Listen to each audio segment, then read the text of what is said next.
Case లేకుండా చేస్తామనేటువంటి విషయాలు అనేక మనం ఇప్పుడు ఉండేటువంటి వార్తల్లో మనకు తెలుస్తూ ఉన్నాయి. బాగా చదువుకున్నటువంటి ఉద్యోగాలు చేసేటువంటి వాళ్ళు కూడా మోసపోతూ ఉన్నారు.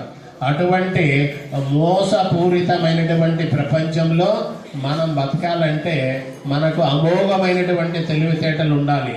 ఆ తెలివితేటలు రావాలంటే ఏం చేయాలి? ఏం చేయాలమ్మా? అయా పేరెంట్స్ దయచేసి ఎవరు వెళ్ళొద్దండి. అతి తక్కువ సమయంలో ఈ సమావేశాన్ని ముగిస్తాము.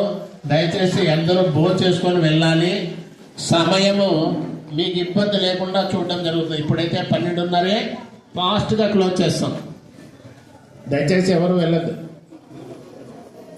సరే, మనం ఎందుకు చదువుకోవాలి అంటే అందుకోసం చదువుకోవాలి. పేరెంట్స్ ఎందుకోసం మన బిడ్డలను స్కూల్కి పంపించాలంటే నా బిడ్డ రాబోయే కాలంలో ఈ సొసైటీలో ఏ విధమైనటువంటి ఇబ్బందులు లేకుండా బతకాలి అంటే వాడు 4 అక్షరాలు నేర్చుకుంటేనే వాడు మనగలుగుతాడు. గతంలో ఉండేటటువంటి కాలంలో అయితే అక్షర జ్ఞానం లేకపోయినా కూడా బ్రతికేస్తూ ఉన్నారు.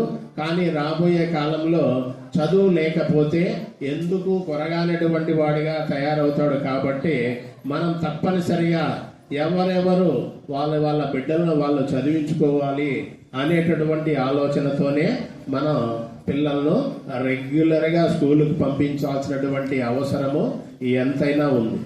ఉందా లేదమ్మా? ఉండాలి. కేవలం ఉద్యోగాన్ని ఆశించే మనం చదవడం లేదు.